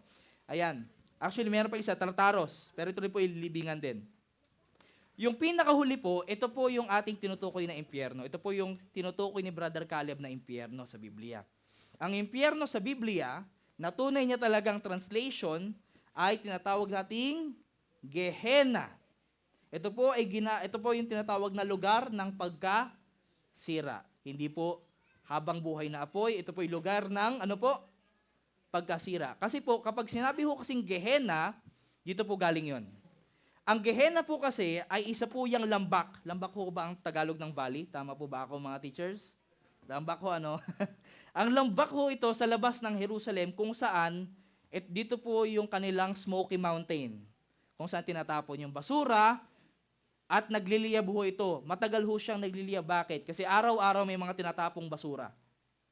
Kung saan yung mga basura na tinatapon mo doon, nasusunog. Malinaw po? Pero yung mga hindi nasusunog at nasisira ng apoy, inuuod, nasisira ng uod. Malinaw po ba? Bakit po ito yung ginagamit na pang-describe sa impyerno? Sapagkat ito pong lugar na Gehenna o Valley of Hinnom sa kanilang panahon, ay ito lamang po ay simbolo na tumuturo sa pagwasak sa kasalanan o ng kasalanan ng Diyos. Malinaw po ba? Malinaw. Bakit ginagamit ang apoy? Sapagkat ito po yung ginagamit sa pagsira ng mga basura sa panahon ni Jesus. Malinaw po ba? Okay, sana po mas lilinaw po yan. Kung kapag sinabi ko kong impyerno, tumutukoy ko ito doon sa Gehenna na salita. Hindi po yung Greek na kumakain ng demonyo ng kung ano-ano. Hindi po yun. Kaya po, paano natin makikita ang pag-ibig ng Diyos sa Gehenna o sa impyerno? Ito po yung gusto po nating makita. Ito po ang ating goal ngayon, alisin yung mga basurang turo. Sinasabi ko, basura ang turo na ito.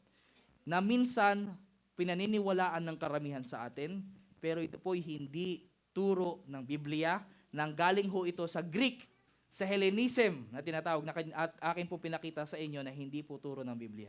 Ngayon po, titingnan natin kung ano yung turo ng Biblia at alisin yung hindi turo ng Biblia. At tingnan natin kung paano dito makikita ang pag-ibig ng Diyos. Ready na po ba tayo? Ready na? Kaya pa ba ng utak natin?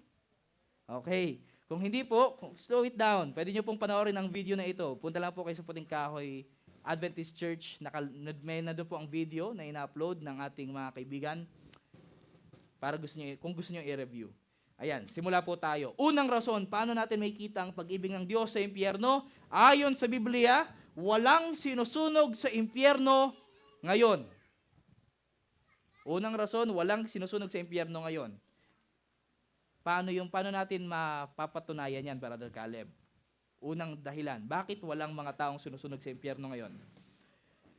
Bakit? Kasi magliliyab ang apoy sa hinaharap at hindi pa ngayon. Kailan magliliyab ang impyerno para linisin ang mundo natin? Hindi ngayon, next time pa. Sa hinaharap. Saan po natin makikita yan? Basahin niyo po. Ito po assignment ko sa inyo. Kung hindi po malinaw ang sinasabi ni Brother Caleb, buksan niyo ho ang Biblia. Meron ho isang chapter dyan sa Bible na tumutukoy ng pinag-aaralan natin ngayon. Isang chapter, diretso niyo po yung basa.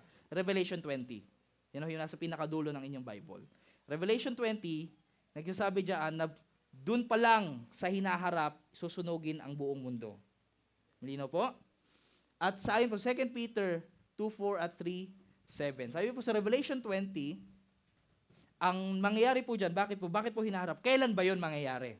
Kailan ba magsusunugin ang impyerno? Balikan ho natin ang kwento.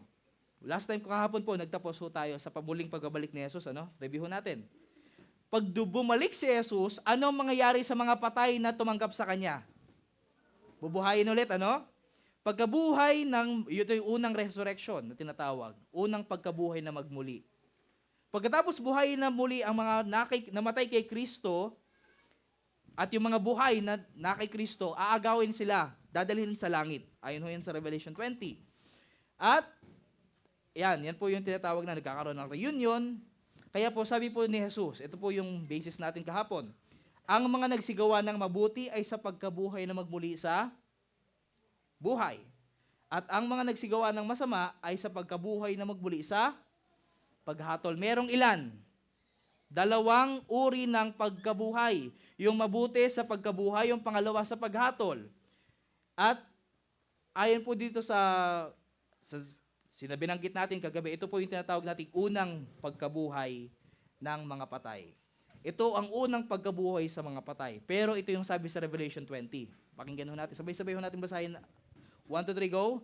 Ang iba pang mga patay ay hindi nabuhay hanggang sa hindi natapos ang 1,000 taon. Kailan bubuhayin yung mga naiwang mga patay na hindi tumanggap kay Kristo?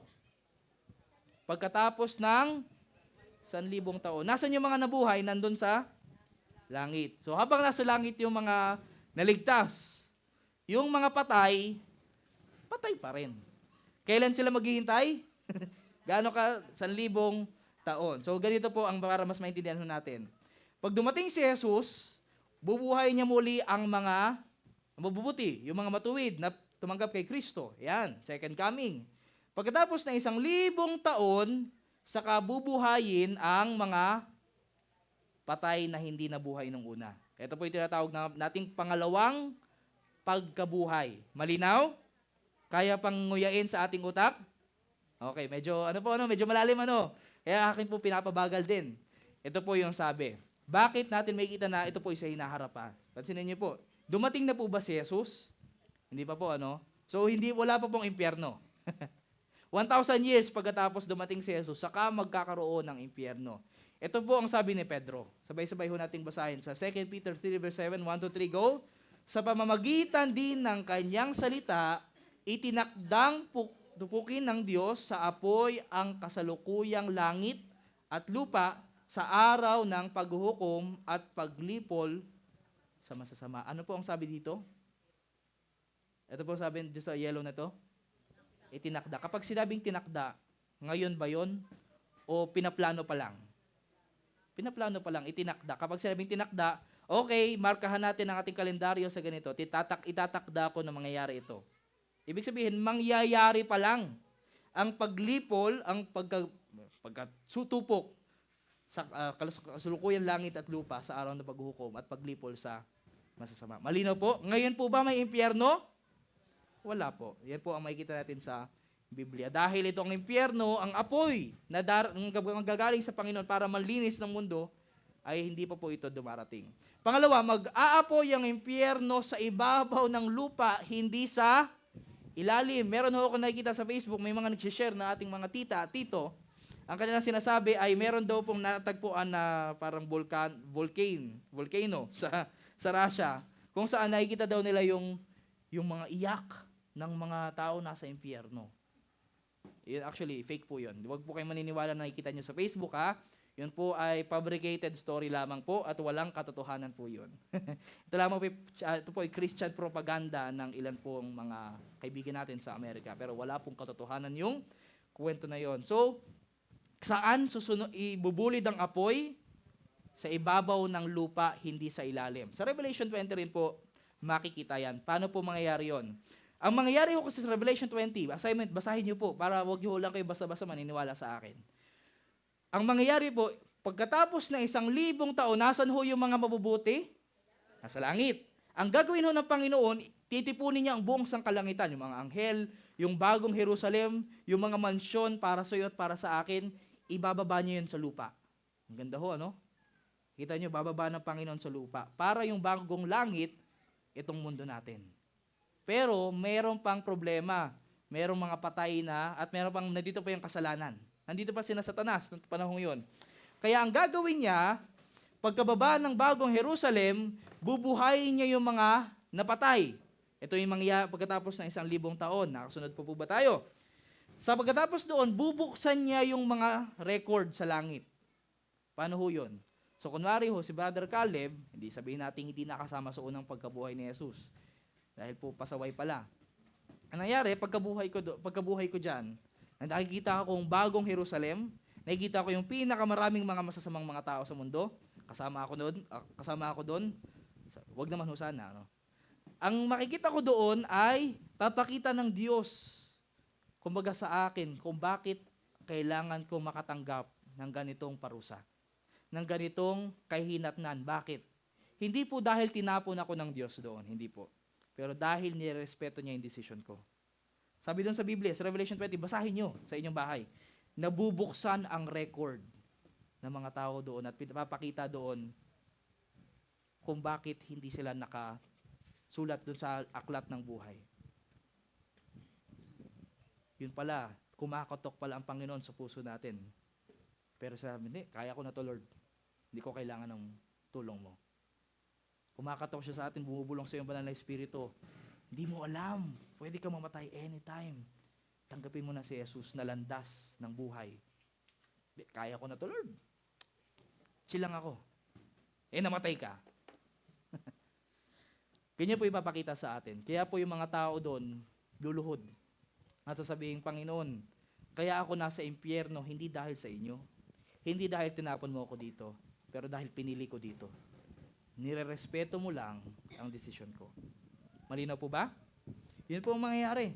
At sabi po sa Biblia, nagbababa ang apoy mula sa langit. Ito po ang sabi sa verse 9 ng Revelation chapter 20. Ito po ang sabi, kumalat sila sa buong daigdig. Yung mga nabuhay na magbuli, ng mga patay. Sabi sa Biblia ay kasing dami ng buhangin sa dagat yung mga buhay doon. At pinaligiran ang kampo ng mga hinirang ng Diyos at ang pinakamamahal na lungsod. Yan po, pinaligiran nila yung lungsod, nakabababa lang mula sa langit. Ngunit umulan ng apoy mula sa langit at tinupok ang kampon ni Satanas. Yan po ang mangyayari. Dito na po yung tinatawag nating impyerno. Hindi po ngayon, kailan po ito? Sa hinaharap pa.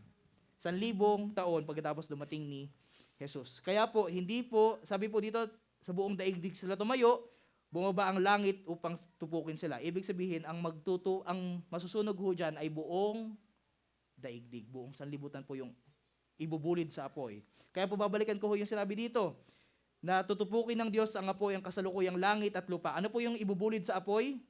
Yung langit natin at yung lupa ngayon, susunugin lahat. Hindi po sa ilalim ng lupa ang impyerno, kundi ang ano po?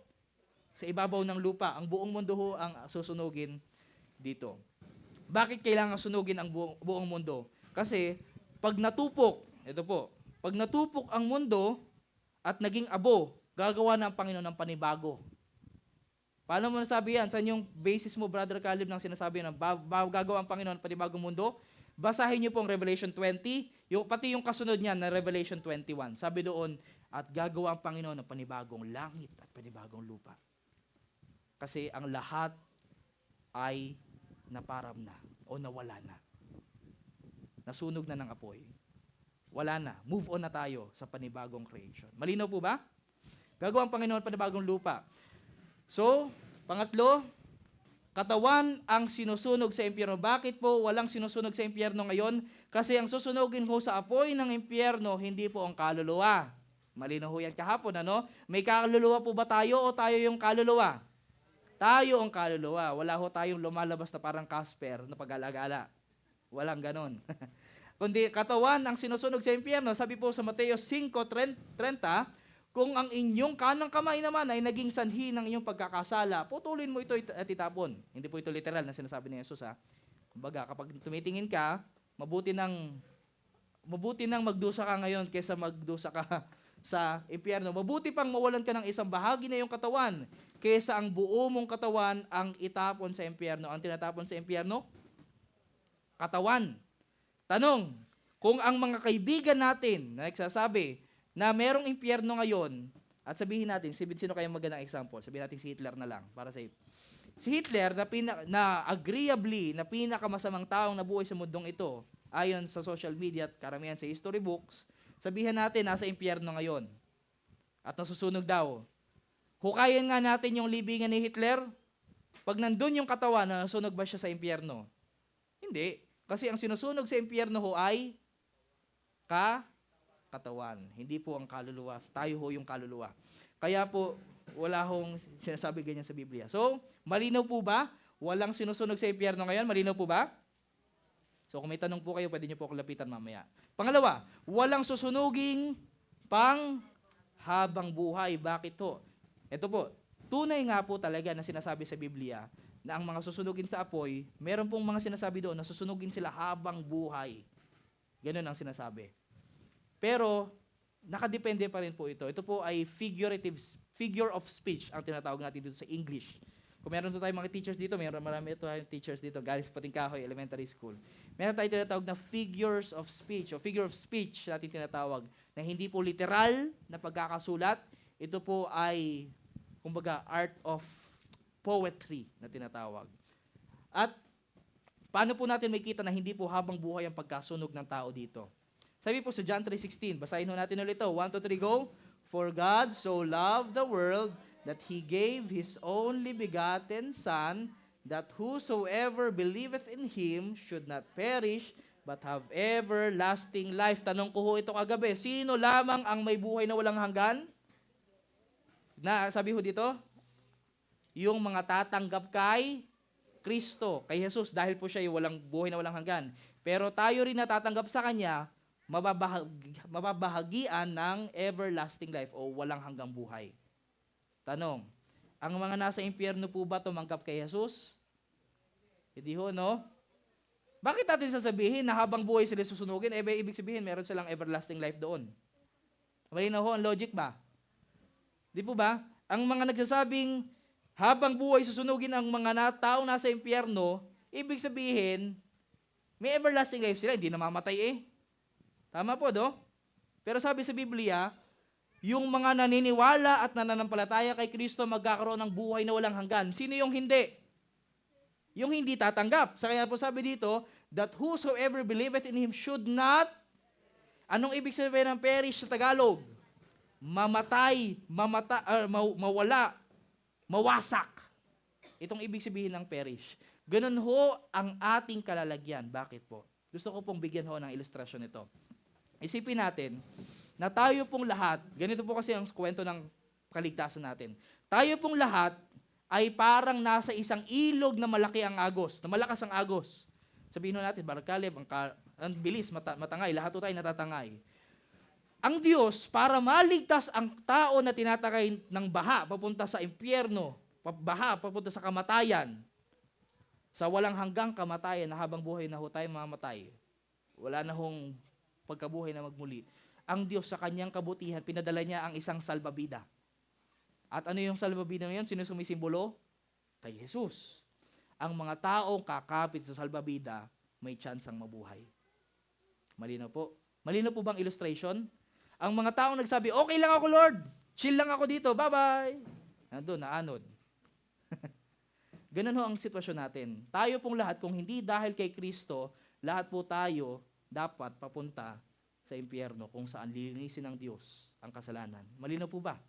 Pero lang dahil kay Kristo, meron tayong tsansang magkaroon ng panibagong buhay. Amen? Pagpatuloy ho natin. Kaya po, ayon po sa Malakay 4 verse 3, bakit hindi rin po habang buhay susunugin at inyong yayapakan ang masasama sapagkat sila'y magiging abo sa ilalim ng talampakan ng inyong mga paa sa kaarawan na aking gagawin, sabi ng Panginoon ng mga hukbo, sa araw na aking gagawin. Sa tinakda kong araw, sabi ng Panginoon, yayapakan nyo yung mga masasama. Hindi dahil sila ay nandyan bilang sahig, dahil sila po ay magiging abo. Kapag huba may abo, may apoy huba o wala nang apoy? Wala nang apoy. Hindi po nakasunog ng abo ang apoy, di po ba? So ibig sabihin, mawawala yung apoy. Bakit? Kasi naging abo na ang mga nasunog dito. Malinaw po ba?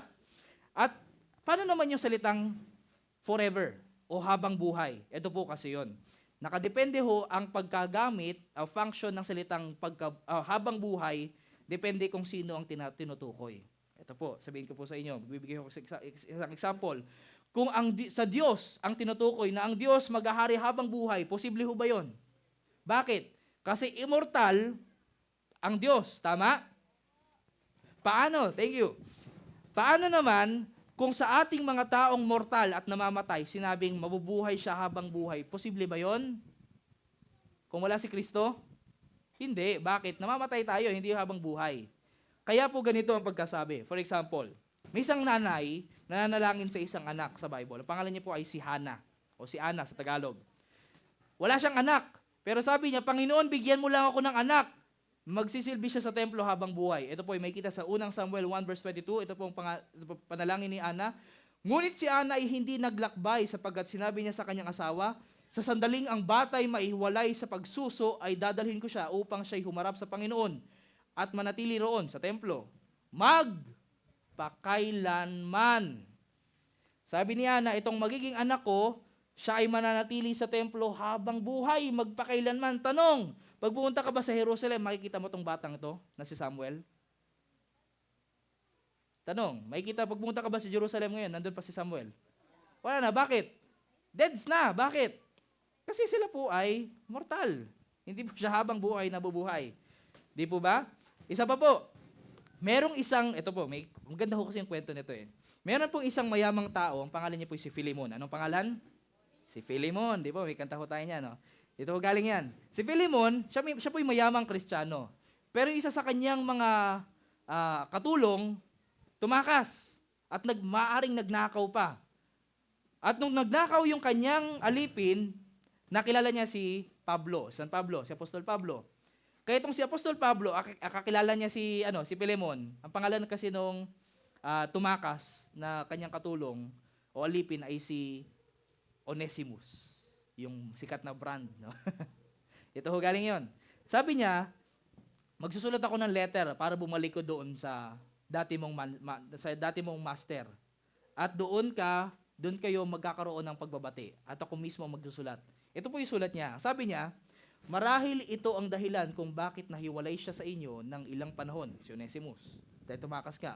Upang siya'y mapasa iyo, magpakailanman. Tanong, pag pumunta ka doon sa lugar ni Philemon, makikita mo ba doon si Philemon at si Onesimus na nagsasama? Wala. Bakit? Deads na. Di po ba? Ganun ho, depende ho sa paggagamit. Hindi lahat ng oras sa paggamit ng magpakailanman o habang buhay ay literal na habang buhay. Malinaw po ba? Parang ganito, kayo po ay kinasal ng inyong mag-asawa at sana sinabi nyo, na mamahalin kita habang buhay. Totoo ba yun? I mean, totoo yung pag-ibig mo. Pero yung habang buhay, maaring hindi. Mamamatay ka rin eh. Tama po, ano? Di po ba? Kaya po, ang paggamit ho ng habang buhay, pag ginamitan ho natin ng common sense, ay, syempre, depende ho ito sa kung sino tinutukoy. Kung ang mga susunugin sa impyerno ay hindi mortal, siya po ay mga mortal, syempre, mawawala rin yung apoy ng impyerno. Malinaw? Isa po pong dahilan ay dahil gagawa ang Panginoon ng panibagong langit at panibagong lupa. Paano siya gagawa kung habang buhay ito susunugin ang mundo natin? Di ba? Kaya po, ito po, malapit na po tayo matapos, ito ay hindi pang torture, kundi paglilinis ng kasalanan sa sansinukob. Sasabihin ko sa inyo, ang impyerno, hindi po yan pang torture. Malinaw? Ito po ay paglinis o panglinis ng sansinukob o kasalanan. Ano ang sabi po sa Nahum 1:9, ano ang inyong kinakathalaban sa Panginoon? Siya'y gagawa ng lubos na kawakasan. Complete eradication, complete cleanliness. Ang pagdadalamhati ay hindi titindig na ikalawa. Pag naglinis ang Panginoon ng kasalanan, hindi na ulit siya makikita ulit. Bakit? Kasi nalinis na. Malinaw?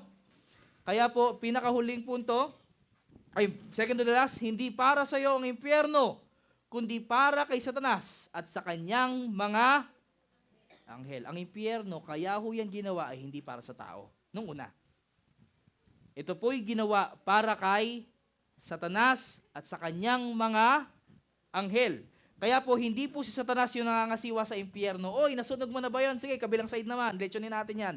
Hindi po ganun si Satanas. Siya po yung lelechonin sa impyerno. Amen? Sabi ho sa Mateo 24:41, kung magkagayoy sasabihin naman niya sa mga nasa kaliwa, tumutukoy ko sa isang parabola, magsilayo kayo sa akin, kayong mga sinumpa, at pasaapoy na walang hanggan. Sinabi ulit yung walang hanggan, na inihanda sa diablo at sa kanyang mga. Kanino hinanda ang impyerno? Sa diablo at sa kanyang mga anghel. Pero yung mga kausap dito ni Jesus, na pumunta kayo doon kayo itapon, ay yung mga taong nang reject sa Kanya. Amen? Ang original ho kasing plano ng Panginoon, yung mga may sala, linisin na natin yan. Habang buhay silang mawawala. Malilimutan. Pero dahil marami rin ho sa atin, sa mundo natin, mga tao, ang hindi tatanggap kay Kristo, doon din ho ang punta natin. Malinaw? Kaya po paano natin makita pag-ibig ng Diyos sa impyerno? Ito na po ang ating listahan. Walang sinusunog sa impyerno ngayon. Malinaw?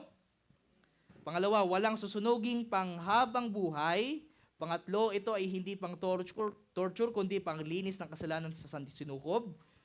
Pangapat, hindi para sa iyo ang impyerno, kundi para kay Satanas at sa kanyang mga anghel. Malinaw po ba lahat ng ating napag-usapan so far? Ito po, pinakahuli. Hindi mo na kailangang danasin ng impyerno dahil dinanas na ito ni Jesus para sa iyo. Amen? Atin pong sipsipin yung sinabi natin. Hindi na natin pa kailangang magdusa sa impyerno. Bakit? Pinagdaanan na yun ni Jesus. Dinanas na ang pait at sakit sa impyerno ni Jesus para hindi na natin maranasan. Kaya ho yung mga tatanggap kay Kristo, hindi na ho yan sila pupunta sa impyerno.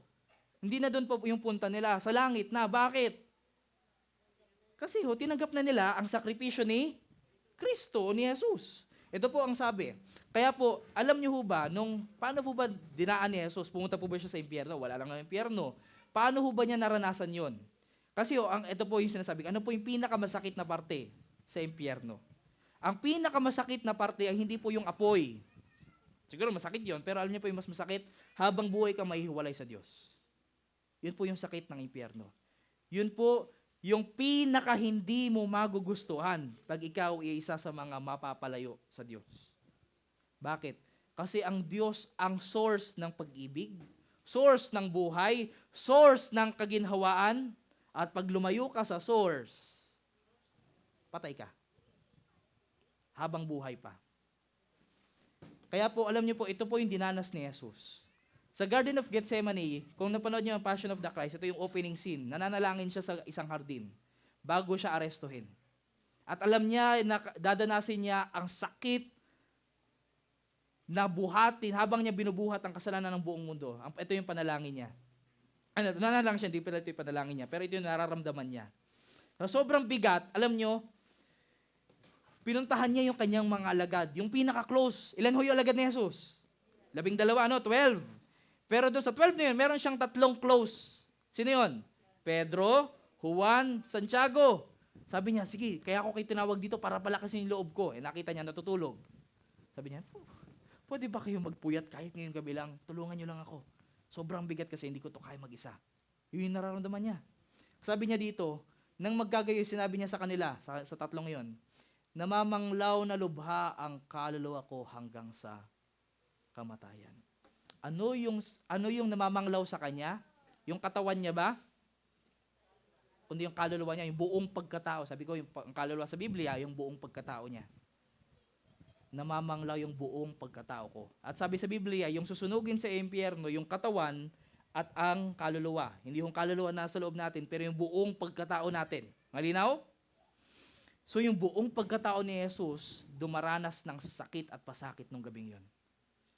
Yung sakit ng mga taong masusunog sa impyerno, dinaranas din ni Jesus nung gabing yon. Malinaw po ba? Malinaw. Hindi lang po yung kasalanan natin bawat isa.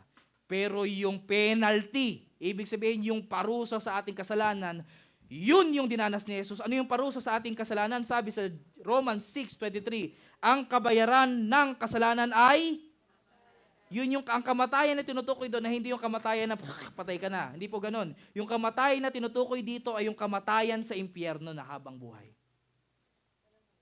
Walang hanggang kamatayan na malayo na sa Diyos. Kaya po yung panalangin ni Jesus sa krus, pansin nyo, sabi niya, Ama, bakit mo ko pinabayaan? Bakit? Kasi yung daladala niya, yung kamatayan ng mga taong mapupunta sa impyerno na habang buhay, nahiwalay sa Diyos.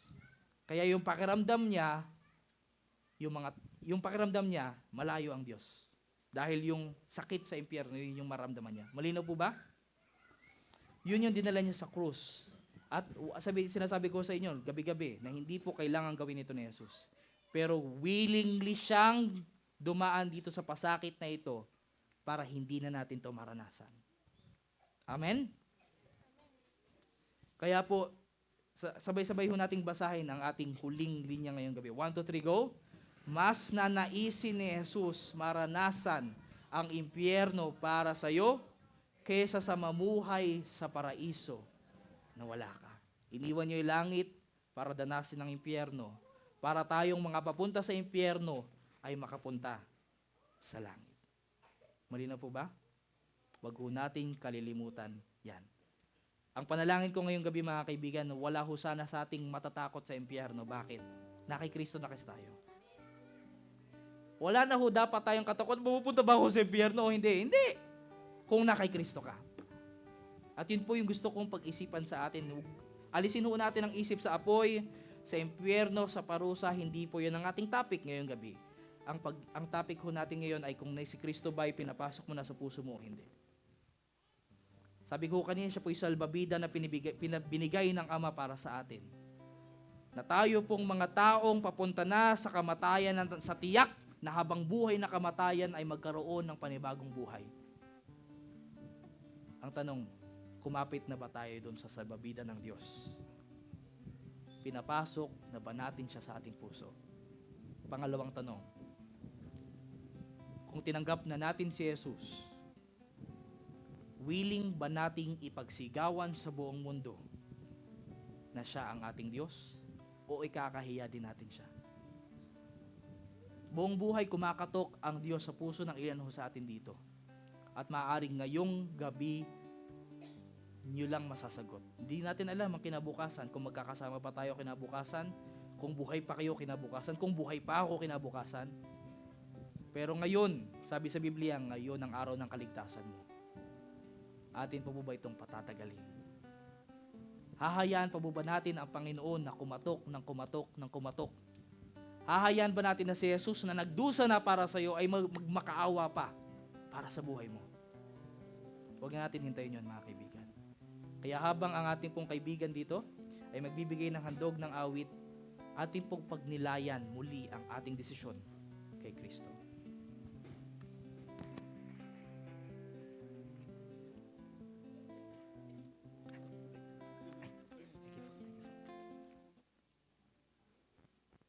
Dito pala kayo.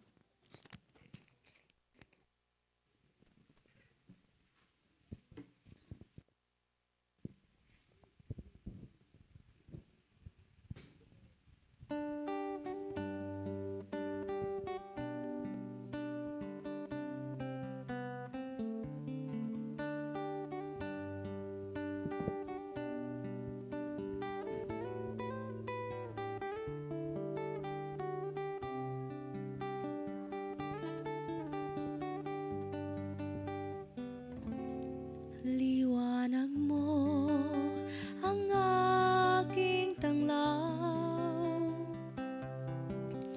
sa aking paglalakbay.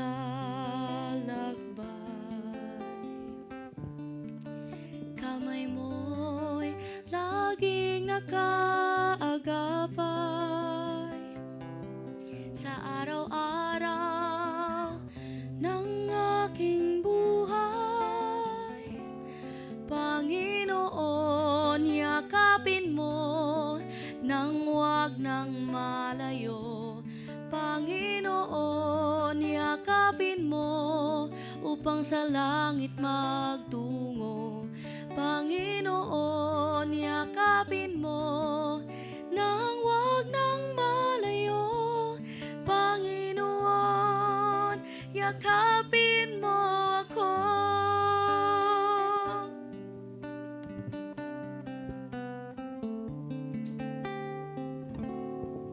Salita mo ang aking gabay sa panahong nanlulumbay. Pag-ibig mo'y laging nakaagapay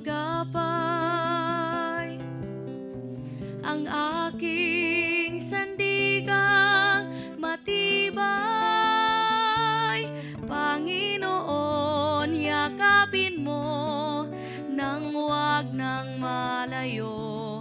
Panginoon, yakapin mo upang sa langit magtungo.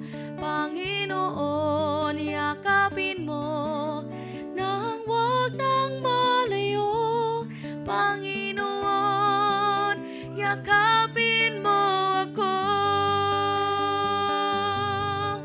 Bagyo man ay dumating, ulap man ay magdilim, ikaw ay aking pupurihin.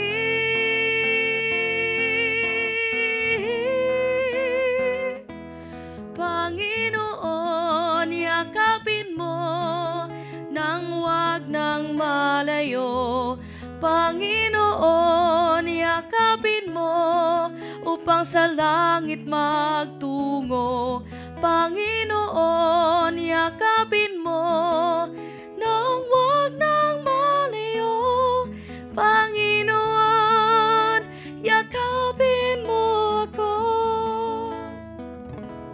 Panginoon, yakapin mo nang wag nang malayo.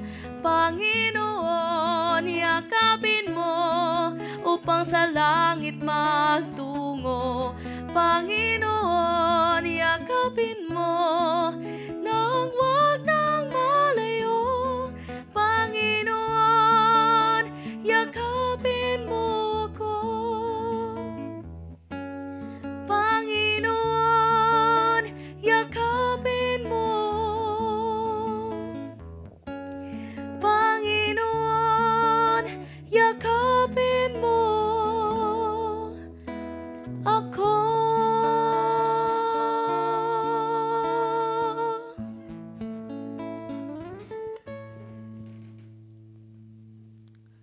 Sa mensahe po ng awit na ating narinig, ating nakita doon na walang ibang dahilan para po tayo ay mapunta sa langit kung tayo po'y magpapayakap sa Panginoon. Kung papahawak po tayo ng ating kamay sa kanyang kamay. Sabi ko nung mga nakaraang mga gabi, meron pong isang pari na nag-aral ng Biblia. Alam nyo, buong buhay niya, takot na takot siya sa impyerno. Sobrang takot niya sa impyerno dahil nga sa maling picture, sa mga basurang turo na kanyang natanggap. Sobrang nagsisi siya. Hanggang sa hinahagupit na niya yung kanyang sarili kasi sobrang konting kamalian lang na makita kanya sa kanyang puso, gusto niya agad paluin yung kanyang sarili, sobrang makasalanan. Hanggang sa nagbasa siya sa Biblia. Ang sabi doon sa Roma na kanyang nabasa, nasulat ni Pablo, sabi doon, ang matuwid ay mamumuhay sa pamamagitan ng pananampalataya. At doon nabago yung buhay niya. Siya yung nagsabi nung mga nakaraang gabi na nabanggit ko, na kapag tumingin ako sa aking sarili, wala akong makikitang dahilan para ako'y maligtas. Pero pag tumingin ako kay Kristo, wala akong makikitang dahilan para ako ay hindi maligtas. Amen? Ang pangalan po ng pari na yon na naging preacher, ang pangalan niya po ay si Martin Luther. At siya po, ang kanyang sigaw ay narinig pa rin ho hanggang ngayon. Na tayo po ay sa pamamagitan ng pananampalataya kay Kristo, pagkapit sa kanyang kabutihan, pagkapit sa ginawa niya para sa atin, ito ang solusyon sa kasalanan. Ito rin ang solusyon sa kamatayan mula sa impyerno. Sino pong nagsasabi sa atin dito sa Panginoon, na Panginoon, simula ngayon sa iyo na ang buhay ko? Kung meron po na yan ang gustong ipanalangin, o siguro yan na ang napanalangin dati, pwede ho tayong tumayo para sa isang panalangin. Muli po, bukas po, ako po ay magkakaroon po ng tinatawag na altar call. Pero bukas po yon. Pero ngayong gabi, gusto ko pong kausapin po muli ng ngayong gabi lamang po. Gusto ko magkaroon ng time ang bawat isa na magde-decide na tanggapin ng Panginoon na hindi siya ikakahiya sa pamamagitan ng bautismo sa tubig. Dahil ito po ang sinabi sa Biblia na paraan para ipag-isa ang ating puso sa Panginoon. Para ipagsigawan sa buong mundo na si Kristo ang daan ko sa langit, hindi ang sarili ko, hindi ang isang iglesia, hindi ang isang relihiyon, kundi si Kristo at si Kristo lamang. Mamaya, pwede niyo po akong makausap sa dulo. Pero bago man po yun, tayo po muna ay manalangin. Panginoon, nagpapasalamat kami sa mensahe ng Biblia patungkol sa impyerno. Salamat, Panginoon, at naitaas namin ang pag-ibig ninyo. Nalaman namin kung gaano nyo kami kamahal. Sa sakripisyo ni Jesus sa krus pa lamang, dito pa namin makikita na ginawa niya na ang lahat para hindi kami mamatay sa impyerno, kundi kami ay maligtas sa paraiso. Na-realize namin, Panginoon, dahil ginawa niyo ng lahat para kami ay maligtas, ang dahilan lamang ko kami ay mapupunta sa impyerno ay hindi dahil sa inyo, pero dahil kami po'y lumaban at tinanggihan ang inyong alok ng buhay. Panginoon, marami sa amin dito ang nagdadalawang isip, marami sa amin dito ang hindi pa sigurado para sa inyo. Pero dahil sa regalong pag-asa na binibigay ni Jesucristo, regalong buhay, regalong pag-ibig, ang nagliliyab niyang pag-ibig, naramdaman namin na si Kristo lamang at siya lamang ang dahilan kung bakit kami makakarating sa langit at hindi ang aming sarili. Nawa po, kayo po ang patuloy na kumatok sa puso ng bawat isa po sa amin. At sa mga taong nagsasabing, Panginoon, tama na ang pagkatok dahil pinapapasok ko na po kayo sa buhay. Kayo, Panginoon, ang maging Panginoon at tagapagligtas ng taong iyon ngayong gabing ito. Sa aming paghiwa-hiwalay, ingatan niyo pong bawat isa. Ito po, ibalik niyo po kami dito ng ligtas kinabukasan. Ito lang po hindi dalangin sa pangalan ni Jesus. Amen.